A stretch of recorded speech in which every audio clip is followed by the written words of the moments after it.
오늘 주보에 보면은 오늘 말씀의 제목이 나옵니다. 교회 개혁과 사회 개혁. 제목이 너무 거창하다는 생각이 듭니다. 제목은 크게 잡았지만은 소박하게 몇 주간에 걸쳐서 교회 개혁은 어디서부터 시작되느냐? 사회 개혁의 결과는 어떤 사회가 될 것인가? 그런 주제를 두고 생각을 하고자 합니다. 과학 전문 잡지 중에 사이언스라는 제목의 잡지가 있습니다. 그 잡지 제목이 사이언스입니다. 1919년 6월호에 특별한 기사가 나와 있습니다. 세계 각국 시민들의 정직도 조사했는 보고서가 실려 있습니다. 40개국 17,000명을 대상으로 40개 나라의 시민들의 정직도가 어느 정도냐, 그걸 조사했는 보고서입니다.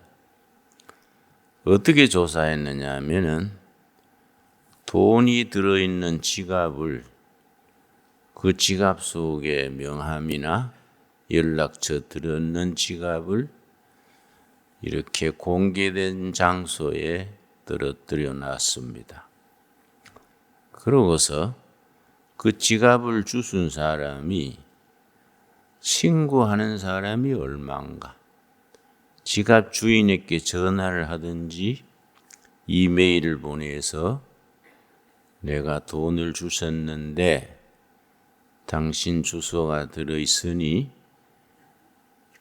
찾아가시오. 알려주는 그 숫자를 가지고 그 나라 그 시민들의 정직도를 측정한 겁니다. 40개국 17,000명 대상으로 했는데 가장 많이 주인 찾아온 나라는 스위스입니다. 80% 시민들이 주인에게 연락해서 찾아가도록 하고, 가장 적게 나온 나라는 중국입니다. 8%. 근데 대만은 22%. 그러면 대만도 중국 사람이고 중국도 본토도 중국 사람인데 왜 차이가 나느냐? 그 사회 분위기와 교육 전체가 영향을 주는 것이 아닌가, 이제 그런 짐작이 가게 합니다. 이 정직성이라는 것이 참 선진국으로 가는 길에 지름길입니다. 그러면 우리가 교회다운 교회, 성도다운 성도가 되는 기준을 거창한 데 찾지 말고 얼마나 그 영혼과 삶이 정직하냐, 이런 데서부터 시작하는 것이 한 기준이 될 것 같습니다. 우리 일본계 미국인 중에 프랜시스 후쿠야마라는 학자가 있습니다. 책 한 권을 써서 단번에 세계적인 석학으로 인정받은 분인데, 이분이 먼저 쓴 책이 역사의 종말, The End of History and the Last Man, 이런 좀 특이한 제목입니다. 인류 문명이 긴 세월에 발전해 왔는데 문명을 발전시켜온 인간 내면의 욕구가 두 가지다. 두 가지 욕구 때문에 인류 문명은 계속 발전해 왔다. 첫째가 뭐이냐? 경제적으로 보다 더 잘 살고자 하는 욕구. 예를 들면 아파트 12평 살다가 17평으로 옮겨가고 좀 형편이 낮아지면 30평으로 그 다음에 50평으로 경제적으로 보다 더 잘 살고 싶어하는 인간의 니드, 그의 인간 문명을 발전시켜온 첫째다. 둘째는 뭐냐면은 인정받고자 하는 욕구. 인정받으면 사람이 자부심이 생기고, 자부심이 생기면은 당당해지고 정직해진다는 겁니다. 인정받지 못하면은 우울증 걸리고 의기소침해지고 자기 타고난 능력을 발휘하지 못한다는 겁니다. 참, 그래서 예수님께서 말씀하시기를 너희가 사람들 앞에서 나를 시인하면, 인정한다는 말의 단어입니다. 사람들 앞에서 너희가 나를 인정하면, 시인하면 나도 하나님 아버지 앞에서 너희를 인정할 것이고, 너희가 사람들 앞에서 나를 부인하면, 시인하지 아니하면 나도 아버지 앞에서 너희를 시인하지 않을 것이다. 복음서에 있는 말씀입니다. 근데 그 프랜시스 구야마가 두 번째 아주 좋은 책을 썼는데 그 책 제목이 더 트러스트, 신뢰는 신뢰. 책 제목이 신뢰입니다. 핵심이 정직과 신뢰가 있는 사회, 그 국가가 선진국으로 간다. 국민이 정직하고 서로 신뢰하는 사회는 선진국으로 가는 지름길이다. 국민이 정직하지 못하고 서로 신뢰하지 못하는 사회는 후진국으로 머물 수밖에 없다. 그 핵심이 그 내용입니다. 우리가 크리스찬이 된다는 것은 정직한 영혼이 된다는 겁니다. 우리의 정직은 인간관계를 통해 정직 이전에 잠언서에 분명히 말씀합니다. 여호와 앞에서 정직하라. 하나님 앞에서 정직하라. 창세기 요셉의 얘기가 있습니다. 요셉이 10대 소년의 형들에게 팔려서 에집트 보디발의 집에 몸종으로 갔는데 얼마나 정직하고 근면했든지 그 보디발이라는 그 나라 에집트의 그 국방부 장관 격인 경호실장 격인 그 집안에서 종으로 온 요셉을 총무로 삼았습니다. 그랬더니 그 부인이 외로웠던 모양이지요. 요셉이 미소년이니까 자꾸 무슨 눈에 안질 있는 여자 매래 찡긋찡긋하고, 응? 그걸 추파를 던진다 그러지요. 어떻게 잘해보려고, 미소년이니까. 그래서 나중에는 종들을 다 내보내고 그 사모님이 요셉과 둘이만 큰 집에 있게 해놓고서는 아주 요셉한테 정을 통하기를 요청했습니다. 그때 요셉이 뭐라 그랬느냐? 이게 정말 여호와 앞에서 정직입니다. 우리 주인께서 나한테 모든 것을 다 맡겼는데 한 가지 금한 것은 당신만 금했는데 내가 어떻게 여호와 앞에서 이런 불의를 행하겠습니까? 여호와 앞에서 나는 당신과 정을 통할 수 없습니다. 이건 크리스찬의 기준입니다. 어떤 이권관계나 인간관계를 넘어서서 하나님 앞에서 정직하게 사는 것. 우리가 사노라면 실패할 수 있습니다.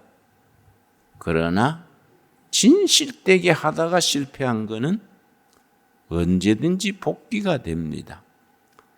우리 조선 말 우리 근대화 초기에 이승훈 장로라고 있었습니다. 이 사람이 녹그릇 장사를 하다가 청일 전쟁에 나가지고 아주 망했습니다. 녹그릇 장사를 시작할 때에 이분이 이제 큰 부자에게 가서 돈을 빌려서 시작했는데 크게 성공했습니다. 그런데 청일 전쟁에 나가지고 완전히 잿더미에 앉으니까 돈 빌려준 주인을 찾아가서 어르신네, 내가 성공했었는데 청일 전쟁으로 잿더미에 앉았습니다. 지금으로선 빚 갚을 수가 없습니다. 앞으로 다시 일어서서 주인어른한테 꼭 내가 빚을 갚겠습니다. 주인이 감동한 거예요. 내가 수백 명한테 돈을 꿔줬는데 전쟁통에 다 망하고 엎어졌는데 찾아와서 솔직하게 말한 사람은 당신 하나밖에 없어. 당신 앞으로 뭘 하든지 내가 무조건 돈을 지원해 줄 테니까 다시 일어서 보세요. 그 자리에서 1,000냥을 빌려줬습니다. 그 어른이 다시 시작해서 크게 큰 말하자면 갑부가 된 거지요. 그런데 이분이요, 평양의 모란봉 위에 쾌재정이란 정자가 있습니다. 거기에 미국 갔던 도산 안창호 선생 연설한다는 얘기를 듣고 연설을 들으러 갔습니다. 청년 도산 안창호 선생이 국민들에게 정말 용기를 심고 어떻게 하면 우리가 일본 제국주의의 지배에서 벗어날 수 있는가, 그걸 이제 모란봉 꼭대기 쾌재정 정자에서 공개 연설을 한 겁니다. 안창호 선생 얘기가 일관된 얘기가 뭐냐? 우리가 왜 일본에게 종살이 하게 됐느냐? 거짓말을 좋아하고 정직하지 못해서 그렇다. 이건 하늘이 내린 벌이다. 우리가 정말 독립국을 만들려면은 건전한 인격, 정직한 국민이 돼야 된다. 이 연설을 듣고 이승훈 어른이 크게 깨달아가지고 3가지를 실천했습니다. 상투 치고 있었는데 상투를 자르고 술을 딱 끊고 예수 믿게 됐습니다. 그리고 고향에 가가지고 마을 이름이 오산리 오산학교를 세워가지고 민족의 인재들을 키우고 그 마을 전체가 다 예수 믿게 됐습니다. 마을 전체가 주일날은 전부 농사일을 쉬고 성수주일하고 새벽기도도 마을 사람 다 새벽기도 나오고, 그리고 오산 중학교를 세워가지고 많은 인재들을 거기서 배출했습니다.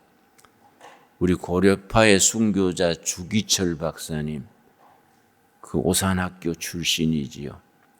조만식 장로님이 거기에 교장이랬지요. 이광수 선생님이 또 국어 선생을 했었지요. 우리 교회가 정직한 사람들의 모임이 돼야 됩니다. 지금 교인 그러면 말 잘하고 술, 담배 먹고 안 피우고 뭐 그런 식으로 생각하지요.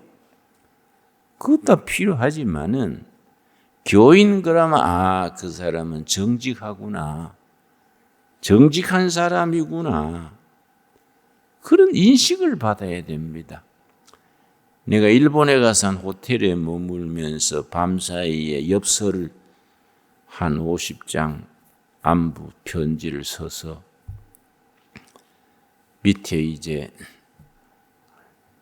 카운터에 가서 직원한테 좀 붙여달라고 줬습니다. 그리고 엽서 값을 얼마를 쳐서 준 걸로 알았는데 나중에 가서 편지 붙였느냐 그랬더니 당신이 아직 엽서 값을 안 줘서 못 붙이고 있다. 엽서 값을 먼저 선불해야 됩니다. 그래서 지난번에 내가 엽서 줄 때 우표값도 주지 않았느냐 그랬더니 당신 착각했다. 내가 아직 안 받았다. 그렇지 않을 텐데 내가 분명히 엽서값을 줬는데 그랬더니 그 호텔의 카운터에 직원이요 딱 정색을 하고 영어로 그래요. I am Japanese. 난 일본인이다. 야. 일본인은 거짓말 안 한다 그런 뜻이야. I am Japanese. 눈을 딱 불씨가 사무라이처럼 그려서 내가 이상하다. 응? 그 나도 I am Korean. 뭐 한국 사람은 거짓말한 줄 아냐? 그러고 올라와가지고 보니까 서랍에 돈이 있어요. 그래 내려가서 사과했습니다. 내가 사과하러 왔다. 왜 왔냐? 코리안이기 때문에 사과하러 왔다. 정직해야 돼요. 국민들이 우리는 정직한 국민이다. 그런 자부심이 있어야 됩니다. 여러분 인터넷 홈페이지에 hotel.com이라는 홈페이지가 있습니다. 어디 쳐보면 hotel.com 치면 나옵니다. 거기에 무슨 특별한 보고서가 있느냐 하면은 그 호텔 연합회에서 고급 호텔 방에 있는 물건을 들고 나가는 그걸 국가별로 조사한 보고서가 있습니다. 그런데 한 1년 통계를 내보니까 가장 깨끗한 국민이 덴마크 국민이에요. 호텔 투숙객 중에 덴마크 사람들은 12%만 뭘 들고 나갔는데 그건 잡지 같은 거, 유인물 같은 거.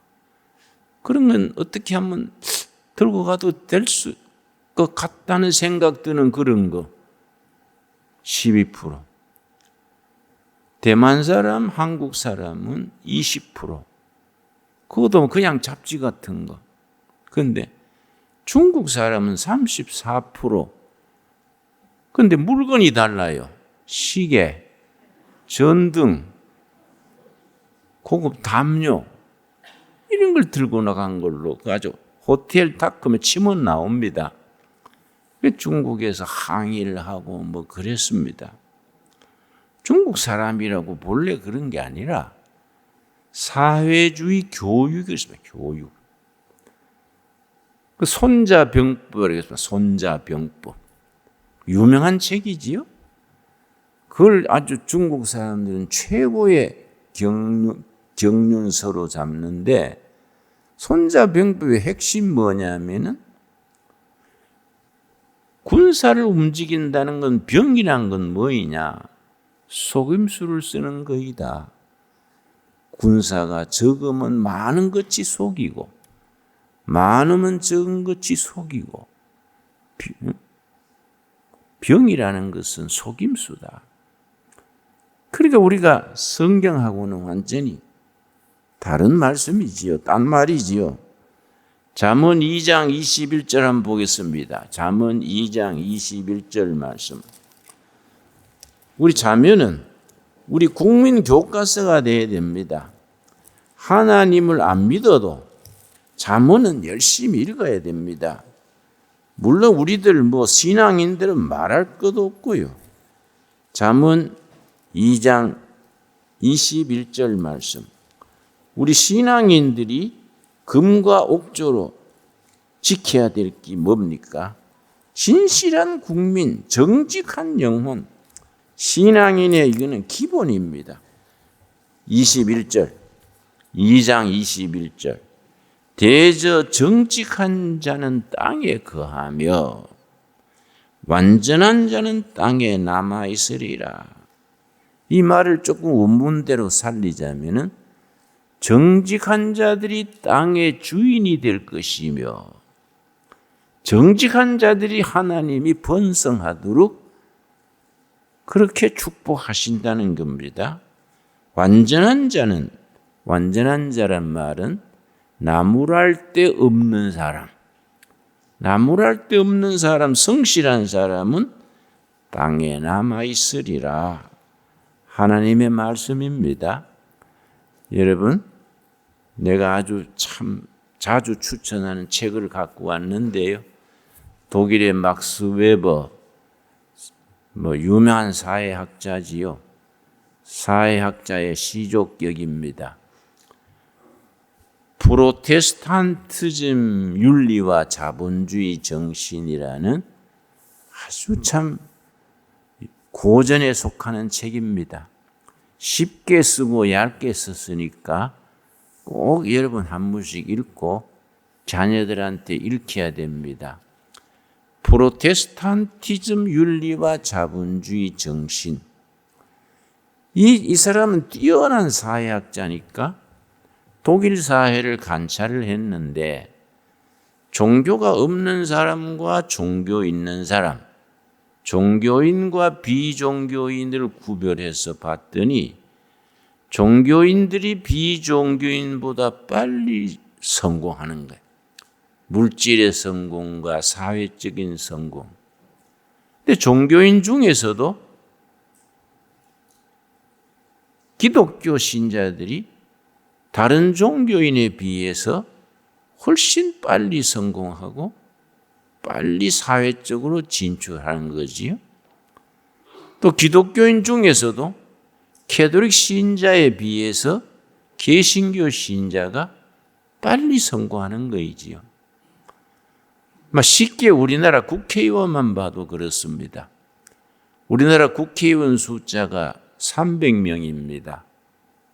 127명이 개신교 신자입니다. 90명이 캐톨릭 신자입니다. 42명이 불교 신자입니다. 그건 정확한 비유는 아니지만은 하여튼 개신교 신자가 다른 종교인에 비해서 빨리 부자가 되고 사회적으로 진출하는 겁니다. 그 이유를 분석해서 아주 명저로 남긴 책이 이 책입니다. 핵심이 뭐냐면은 개신교 신자들이 빨리 물질에 성공하고 사회 진출에 성공하는 비결이 뭐이냐?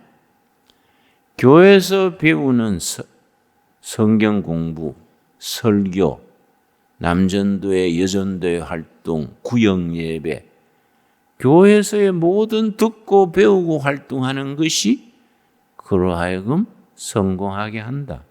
그러면 교회에서 듣고 배우는 것의 핵심이 뭐이냐? 한 사람의 실례를 들었습니다. 이 책에. 미국의 개척기에 아주 선구자인 벤자민 프랭클이라는 사람이 있습니다. 미국 독립전쟁 때 큰 공로를 세우고 대통령직 외에는 고위직을 골고루 맡았던 인물입니다. 그 아버지 어머니가 영국의 청교도, 칼빈의 제자 청교도 신앙으로 이제 미국으로 이주해서 자녀들을 길렀는데 그 아들이 벤자민 프랭클린입니다. 근데 미국 가가지고 그때 인구도 적고 할 것이 별로 없으니까 양초 만들고 비누 만들어가지고 파는 걸로 이 신혼부부 때부터 그걸 미국 와서 했습니다. 근데 그때 인구가 적으니까 많이 팔리겠습니까? 가난해서 자녀들을 공부를 제대로 못 시키고 벤자민 프랭클린을 학교를 1년밖에 못 보냈습니다. 근데 학교를 1년밖에 못 다닌 벤자민 프랭클린이 미국 건국 초기에 큰 인재로서 미국 자본주의를 세우는 정신적인 기초가 됐다는 겁니다. 핵심이 뭐냐? 이 책에 썼어요. 벤자민 프랭클린 자신이 말하기를 나는 어머니 아버지가 가난해서 학교는 1년밖에 못 다녔지만은 어머니 아버지가 청교도 신앙 정신으로 길러서 그 덕에 내가 이렇게 성공할 수 있었다. 어머니 아버지가 가르친 청교도 정신의 핵심이 뭐냐? 잠언 22장 29절이다. 그 책에 쓰고 있습니다. 잠언 22장 29절입니다. 우리가 교회 개혁 거창하게 그러지 말고 소박한 데서부터 시작해야 됩니다. 사회 개혁이 우리가 정당 만들어 가지고 기독교 뭔당 만들어 가지고 나라를 바꾸자 이렇게 너무 크게 나가지 말고 작게 소박하게 시작해야 합니다. 잠언 22장 29절입니다. 자, 22장 29절. 너가 자기의 일에 능숙한 사람을 보았느냐? 이러한 사람은 왕 앞에 설 것이요 천한 자 앞에 서지 아니하리라. 너가 자기의 일에, 이걸 영어 성경에는 in his business, 자기 비즈니스에 능숙한 사람을 보았느냐? 그는 왕 앞에 성공해서 왕 앞에 서는 사람이 되고 그렇지 못한 사람은 빈민촌 가서 살게 된다. 그런 뜻의 말입니다. 자기 비즈니스에 능숙한 사람. 우리 개신교 신도들이 교회에서 설교 듣고 성경 공부하고 구역 예배 활동하고 하는 그 모든 것의 핵심이 뭐냐? 4가지. 교회에서 듣고 배우는 건 4가지. 그것이 개신교 신도들로 하여금 성공하게 하고 사회 지도자가 되게 한다는 겁니다. 그리고 자본주의란 것 자체가 개신교에서 낳은 자식이다. 자본주의가 개신교에서 낳은 자식인데 자본주의의 개신교의 성경의 가르침 윤리가 빠져버리면은 천민자본주의, 타락한 자본주의가 된다. 그렇게 이 책에 쓰고 있습니다. 그 4가지가 뭐이냐? 참 중요합니다. 평범하지만은 중요합니다. 첫째가 뭐이냐? 정직입니다. 정직. 교회에서 설교 듣고 성경 공부하고 교회 활동하는 전체가 정직한 영혼을 기르는 겁니다. 둘째가 근면입니다. 근면. 부지런한 것. 근면. 시간 자체가 하나님이 주신 선물이지요. 하나님이 주신 선물을 게으르게 헛세월 보내지 아니하고 부지런하게 땀 흘려 일하는 것. 그 요한복음에 뭐라 그랬습니까? 예수님께서 이르시기를 아버지께서 일하시니 나도 일한다. 하나님이 보내신 일꾼으로 이 세상에 태어나서 열심히 일하고 근면하게 살다가 천국으로 옮겨가는 겁니다. 3번째 뭘 들었냐면은 절약입니다. 절약. 검소하고 절약한 것. 크리스찬이 낭비하는 삶은 성경적이 되지 못합니다. 절약. 왜냐? 모든 물질이 내 것이 아니라 하나님이 나한테 맡기신 것이지요.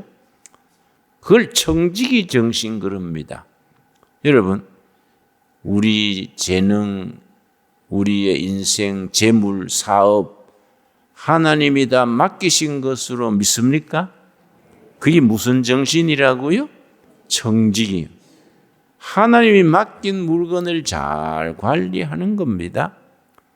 그래서 절약을 하면은 자본이 축적됩니다. 하나님이 주신 물질을 절약하면은 자본이 쌓이게 됩니다. 자본이 쌓이면은 기업에 투자를 합니다. 그러면 기업이 활성화되면은 세금 바치고 11조금 내고 또 고용을 증대하고 기술을 개발하고, 이래서 자본주의는 개신교가 낳은 자식이라는 겁니다. 그런데 자본주의에서 신앙의 윤리가 빠지면 어떤 자본주의가 되느냐? 천민자본주의, 타락한 자본주의가 된다는 거지요. 우리도 지금 정치적으로 민주주의, 경제적으로 자본주의, 사회적으로 복지사회를 추구하는데 우리 성도들의 역할이 큽니다. 교인들이 교회에서 배운 대로 첫째 정직하게, 둘째 뭐라 그랬습니까? 근면하게, 셋째 뭡니까? 절약 검소하게, 네 번째가 성실하게. 성실하다는 말은 그 핵심이 약속을 잘 지키는 겁니다. 하나님 앞에서 약속, 사람과 사람 사이의 약속, 그 약속을 잘 지키는 성실한 사람, 이 네 가지가 교회에서 배우고 훈련받았기 때문에 교인들이 빨리 성공한다. 독일 사회를 분석해서 이런 책을 막스 웨버가 쓴 겁니다. 우리가 첫째는 성경 말씀을 열심히 읽어야 되고, 그 위에 좋은 책들을 늘 읽으면서 우리 정신적인 양식을 삼아야 합니다. 이 책은 서울대학교 경제학 교수인 송병락 교수가 쓴 책입니다. 송병락 교수는 지금은 현역에서는 리타이어 했겠습니다만 마음의 경제학, 경제가 돈으로 생각하면 안 된다. 마음의 경제학, 거기에서 미국 헌법에 대해서 얘기를 합니다. 미국 헌법은 26개조입니다. 필리핀의 헌법은 305개조입니다. 타일란드, 태국의 헌법도 300개조가 넘습니다. 근데 미국 헌법은 26개조입니다. 1787년에 미국 헌법이 만들어졌는데 그 뒤로 한 번도 개정하지 않았습니다. 200년간 같은 헌법으로 유지해 오는데 그 26개 조항밖에 안 되는 헌법으로 세계적인 대국을 이루고 200년간 고치지 않은 겁니다. 우리는 헌법을 8번 고쳤습니다. 이번에 다시 고치려 하니까 9번째 고치게 되지요. 근데 미국은 200년 역사의 헌법을 한 번도 고치지 않았는데 조항이 26개 조항입니다. 그 이유가 뭐냐? 10계명을 바탕으로 헌법을 만들어서 그렇다. 10계명 정신의 기초 위에서 그 중에 이제 도적질하지 말라. 이건 간단하게 도적질하지 말라가 아니고 그 배경에는 개인이 성실하게 모은 재산을 인정해줘라. 사유재산 제도에 대한 철저한 이거는 확신입니다. 절대로 남의 재산, 그 사람이 땀 흘려 모은 재산에 대해서 사유재산을 침범하지 말고 정부도 개인도 타인의 재산을 존중해야 된다. 참 우리가 경제학의 성경적 기초가 있을 때에 성공하는 기초가 되는 거이지요. 이 책을 내가 왜 자주 읽느냐 하면은 우리 10계명에 대해서 조항조항 경제 원리와 비교해서 자세히 쓰고 있습니다. 우리가 성경 말씀을 삶으로 실천해야 됩니다. 삶으로 실천하는 것이 우리 교회 개혁의 기본이지요. 우리가 정직한 영혼으로, 부지런한 인간으로, 성실한 인격으로 그렇게 살지 않으면서 우리가 충성, 헌신, 말이 요란한다고 되겠습니까? 하나님께서 우리를 정직한 영혼으로 참 근면한 사람으로 성실한 인간으로 살기를 원하십니다. 그것이 하나님 앞에서 정직입니다. 하나님 앞에서 정직. 그래서 직장에서나 마을에서나 어디에서든지 교회 다닌다 그러면은 정직한 사람이겠구나. 그렇게 인정받는 우리가 될 수 있기 바랍니다. 우리가 나가가 갑자기 재벌이 되겠습니까? 국회의원이 되겠습니까? 다른 거 탐내지 말고 정직한 사람으로 살 수 있도록 기도하여 응답받는 우리가 될 수 있기 바랍니다. 기도하겠습니다. 여호와 아버지 감사드립니다. 말씀 속에서 우리가 정직한 자가 땅을 차지한다 했습니다. 정직한 자가 미래의 주인이 된다 했습니다. 우리 성도들이 정직한 영혼으로 성실한 인격으로 살아서 우리 사회와 나라가 변화시키는 일에 기초가 될 수 있게 하여 주시옵소서. 하나님 앞에서 정직하게 하옵시며 하나님이 주신 세월 시간을 근면으로 부지런함으로 살게 하여 주시옵시며 하나님이 맡기신 모든 물질, 시간, 모든 산업을 절약하고 검소하게 살아서 맡은 바 청지기직을 잘 감당케 하여 주시옵시고 성실함으로써 하나님 앞에서 바르게 살아가게 하옵소서. 예수님 이름 받들어 기도드렸사옵나이다. 아멘.